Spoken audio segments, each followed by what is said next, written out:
প্রধানমন্ত্রী হিসেবে দায়িত্ব গ্রহণের পর আজ প্রথম বিদেশ সফরে যাচ্ছেন তারেক রহমান। প্রথম দেশ হিসেবে মালয়েশিয়া সফর করবেন তিনি। দেশটির প্রধানমন্ত্রী আনোয়ার ইব্রাহিমের আমন্ত্রণে প্রধানমন্ত্রীকে বহনকারী বিমান বাংলাদেশ এয়ারলাইন্সের একটি ফ্লাইট বিকেলে ঢাকা থেকে কুয়ালালামপুরের উদ্দেশ্যে রওনা হওয়ার কথা রয়েছে।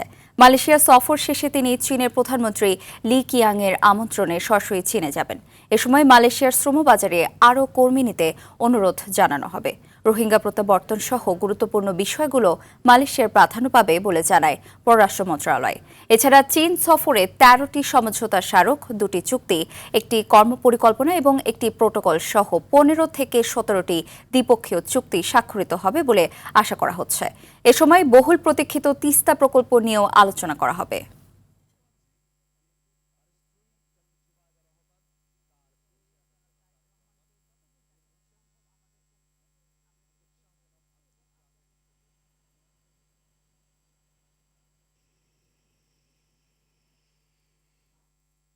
দর্শক, এই মুহূর্তে কুয়ালালামপুরে সরাসরি যুক্ত হচ্ছেন সহকর্মী মায়তুল রহমান রুবেল।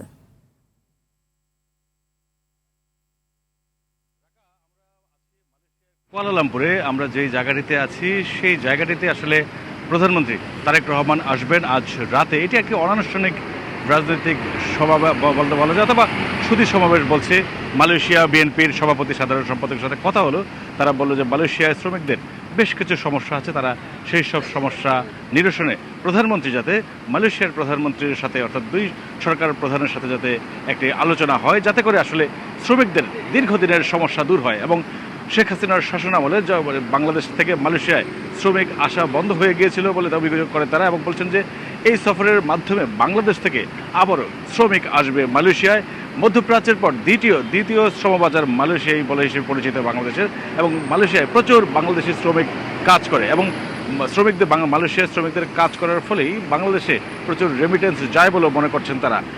আশা করছেন যে প্রধানমন্ত্রীর মালয়েশিয়ার সফরটি অত্যন্ত গুরুত্বপূর্ণ, এবং এই উপলক্ষে এই মালয়েশিয়াতে থাকা বাংলাদেশিদের মধ্যে একটি উৎসবের আমেজও রয়েছে। যদিও মালয়েশিয়া ভিন্ন দেশ, সেইখানে আসলে রাজনৈতিক সভা সমাবেশ সেই অর্থে করা যায় না।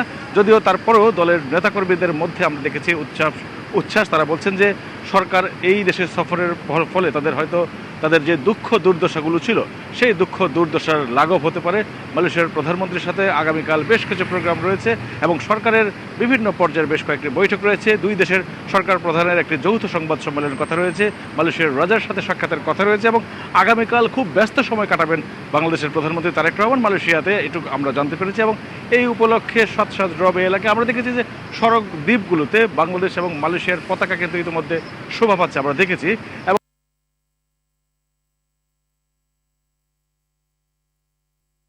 ধন্যবাদ রুবেল।